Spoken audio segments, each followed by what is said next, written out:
Hey y'all, I just got out the shower, so that's kind of why I'm a little bit out of breath. I know I shouldn't. If my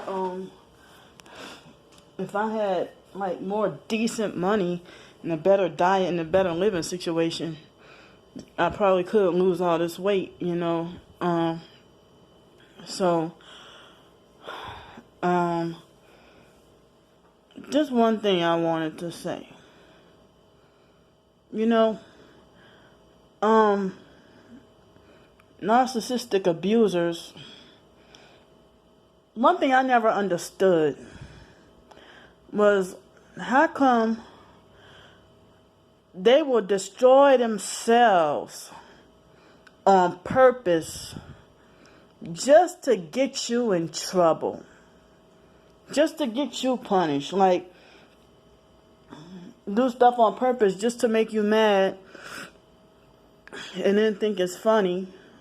My own twin sister in a mentally slow, crazy biological family do that, and other people do that, do stuff on purpose just to make me mad and then think it's funny. And then, I can't fight because of the 2 strokes I had when I was 5 and my disability. That's why I'm a poor fighter. That's why I can't whip nobody's ass. But the last person I beat up was a tranny wannabe named Nikita the Dick Eater. That's what he called himself. He was a white fag. He was a white homeless fag in New Orleans in 2003. And he delusionally believed he was black, project, and ghetto. And he stole my money and threatened to cut me with a knife. And he scammed me, and him and another tranny, a black tranny named Eli. They actually ran off with my brand new cell phone. This is why I don't report stuff to the police. Because the bully fag cops, male or female, always act like a know-it-all narcissist. They act like they think they know what you were doing. So, even then, I didn't realize I was targeted. Just people always saying, let go of the past, or forget about the past. But hey, me trying to think about whatever happened in the past helps me backtrack about my gang stalking experiences, and plus to help me write my book. The only reason why I'm forbidden to talk about the past because it's something negative. But if it was something positive, I had a My Little Pony birthday party when I was 10. No, I didn't. But that was just an example, Yeah, you're not going to say forget about it. It's the past. Because it ain't something that's negative. Or, So, it's like, that tranny, me and him had an all-out fist fight, and it seemed like as if he just the night before, he threatened me with a knife, and we were in the same homeless shelter together, so he stole my stuff, he stole my cell phone, he stole a lot of my stuff, and he stole my money and everything like that. And so the police didn't do anything. But then when I got mad and I lost my... because it's another story, See, these perps, ghetto perps in the hallway making loud noise. They wait till I'm doing my video on purpose to slow me down and distract me. So, now it's loud cars. So, it already takes me, like, me being here, it takes me, like, 3 or 4 hours to upload, a video on my phone data, because it will almost never upload on my excuse me, on the Wi-Fi here. You know, I mean, it can work normal like with other things, but when it comes to uploading a video, it takes forever. But at the library, I can like upload an 18-minute video in like 3 minutes. So yeah, let me just put these in my ear. This doesn't always work because sometimes the noise will overpower you know, and I can only have my ears a certain you know, volume here before they hurt my ears, you know. So anyway, so like the tranny, I think, yeah, but that was the last time I ever beat somebody up. The last fight I ever won. And shortly before that, a hardcore butch Mandite, half my height, butted in, was none of her business, and she beat me up and fight worse than a man. And all those, one thing I hate is when you're a victim of assault, everybody just stands there. Or if you injure yourself and fall, everybody just stand there. Everybody just stand there. Or they mock and laugh, or they just stand there. And everybody always acting like they're neutral, or like when you really need help. But say if I you know, like if I say something bad about somebody, that's when everybody want to jump in and defend that person against me, you know, because I verbally said something, and then everybody, the whole entire world, want to come and fight me. But here I'm getting my ass beat. Strangers sit there and laugh. Like, how the hell? I mean, I just saw a video where this black guy in New York on a subway was stalking and harassing this girl, and she confronted him and then beat his ass really bad, and he didn't fight back, and all people did was film. Nobody intervened at all, but all they did was instigate, mock, and laugh. You know, so everybody said the guy got what he deserved because we black. But you know, it's always black people condoning violence. You know, white people the rich proper white people quick to want to get the police on you, and the ignorant project ghetto black, not the civilized black people now, but the low class ignorant people are the ones who, you know, think that violence is the right way to go. You know, somebody always need or deserve to get their ass beat, you know. And then this is supposed to be black culture. It's like opposite of us standing up for, you know, everything for the civil rights or whatever, everything opposite, I mean, of, you know, what everybody fought for in our history, you know. So, I mean, it's glorifying ignorance and blasting loud music and wanting to fight people and degrading yourselves on Instagram. It's not what they fought for. You know, but the main thing is the idea of Jesus redeeming us for, you know, from our sins. You know, he doesn't get the credit for that. You know, you always hear about these Masonic black false heroes like Martin Luther King or whatever. I heard he didn't have a decent lifestyle anyway. But, you know, now it's like as if George Floyd is the modern day version of like Martin Luther King. Now they're looking at him as some hero or something, you know. But anyway, back to the topic. So it's like, I know I kind of got off topic, but I'm sorry about that. But it's like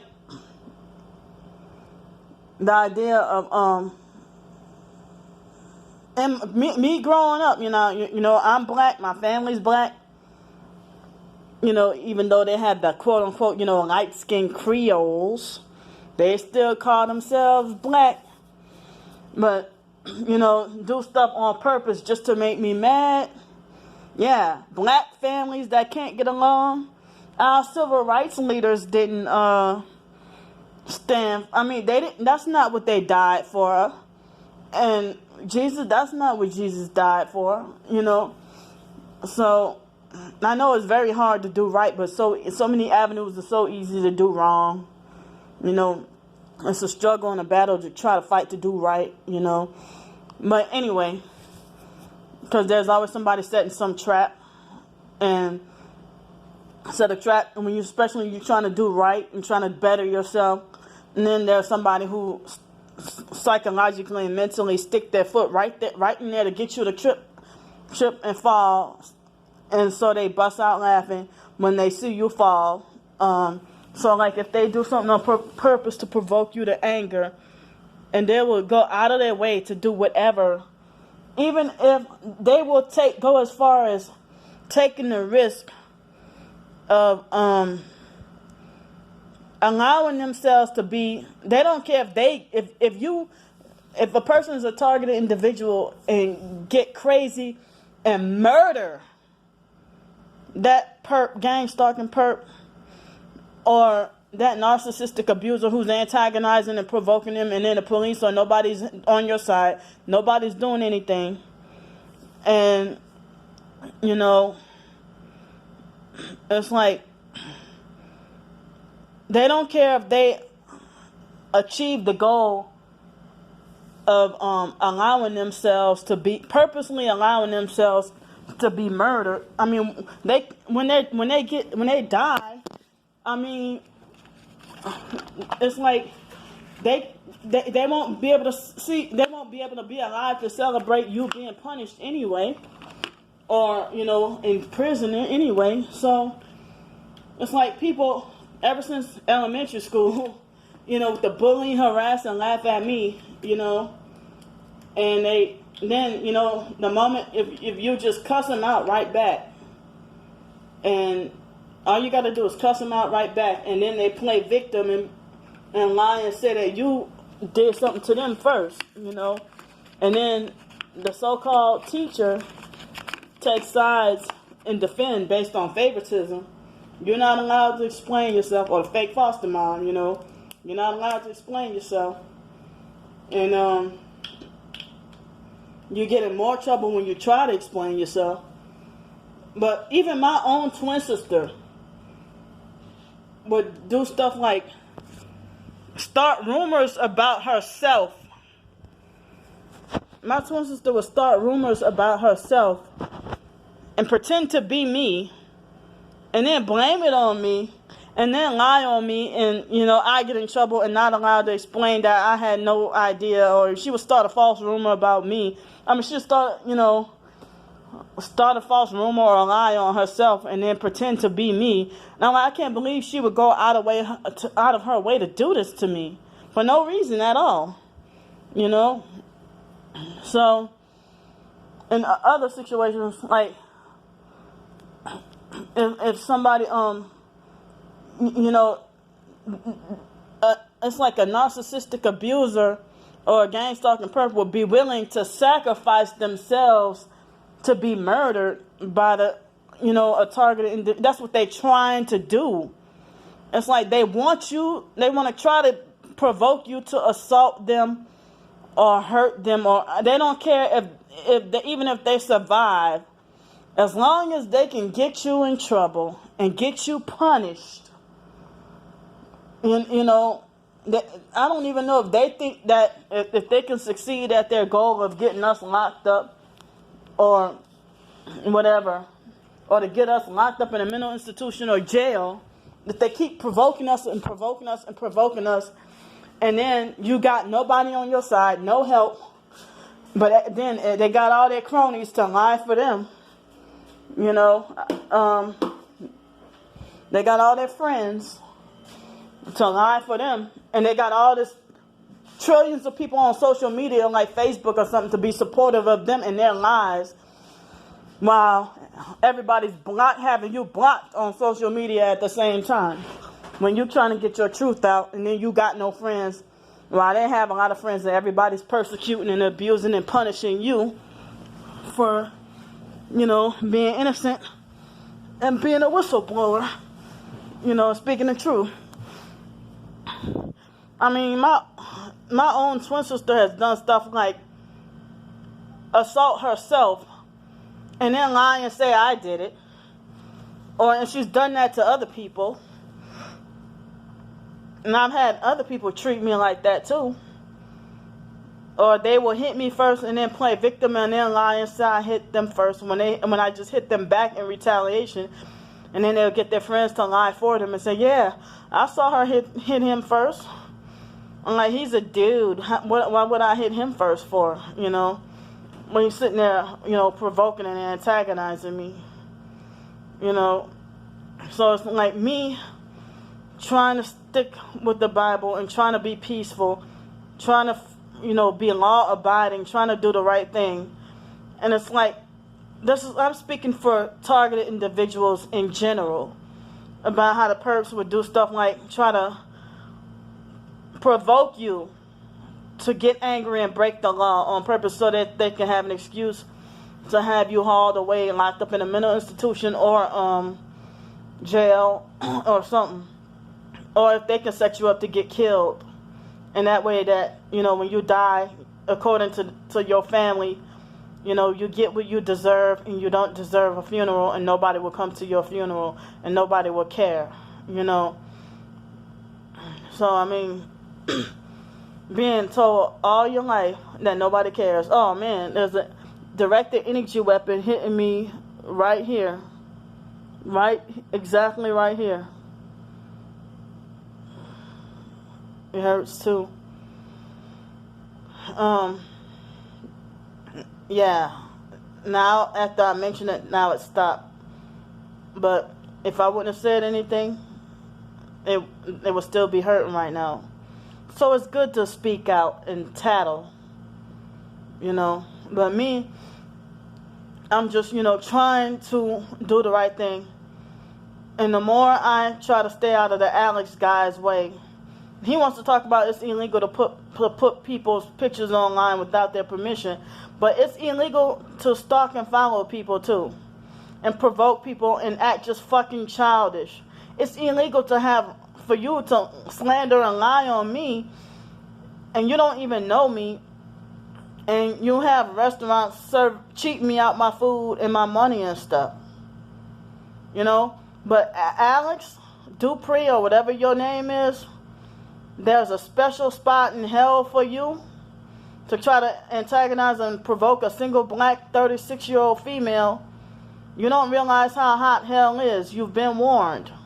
And other gang stalking perps and narcissistic abusers, including Stan Corlanika, all you bitches been warned. There's a special spot in hell for all y'all when y'all think y'all going to heaven. With your Masonic gay faggy rituals and everything else, you're going to take them all to hell with you.